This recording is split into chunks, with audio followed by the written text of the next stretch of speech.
Hello বন্ধুরা, আমার একটা ছোট্ট ব্লগে তোমাদের সকলকে জানাচ্ছি অনেক অনেক স্বাগত। এটা বেশ কিছুদিন আগের ভিডিও, আমার অ্যাকচুয়ালি শেয়ার করা হয়নি তোমাদের সাথে। এটা হচ্ছে আমরা জয়নগর গেছিলাম। অ্যাকচুয়ালি আমার শ্বশুরবাড়ির একটা খুবই জাগ্রত পুজো, বিবি মায়ের পুজো। সেটা আমাদের দিতে যেতে হয় এপ্রিল মাসে। একটা দিনক্ষণ দেখে আমার যে জেঠু শ্বশুররা আছেন তারা বলেন, তখন আমরা সপরিবারে যাই। এইবারে একটু কমতি আছে। এইবারে যেমন আমার ভাসুর যেতে পারেনি, তার কারণ হচ্ছে কেয়া বুড়ির হাত ভেঙে গেছে, তাই জন্য। তো দেখো এখানে আমরা বেশ মজা করে ট্রেনে করে যাচ্ছি। আর এই কটকটিটা খেতে কারা কারা ভালোবাসো অবশ্যই কমেন্ট করো, আমি তো ভীষণ ভালোবাসি। আর দেখো জয়নগরে নেমেই আমরা বাজার করি, ফল বাজার, মিষ্টি বাজার, সমস্ত কিছু, কারণ বয়ে নিয়ে যাওয়াটা খুবই কষ্টকর। তো দেখো এখানে আমরা ফল টল নিয়ে নিচ্ছি, মিষ্টি নিয়ে নিচ্ছি।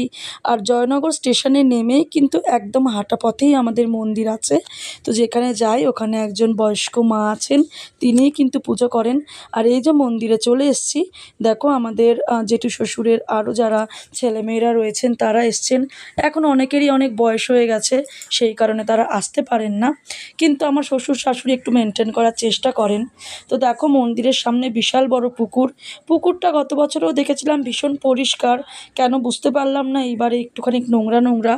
কারণ মন্দিরের পাশেই রয়েছে স্কুল, সরকারি স্কুল। তো সেখানকার বাচ্চারাও ওখানে হাত টাত ধোয়, যেহেতু মিড ডে মিল খায়, জানি না সেই কারণেই হতে পারে।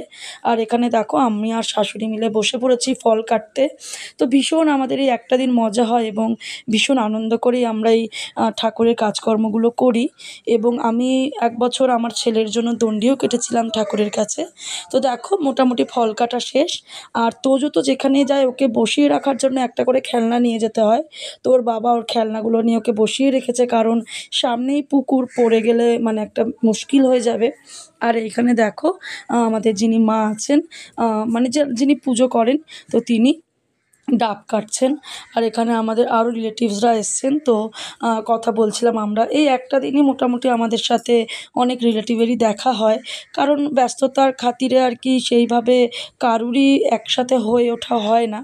আর মোটামুটি পুজো হয়ে গেছে, তারপরে দেখো আমার শাশুড়ি প্রসাদ ভাগ করে নিচ্ছে।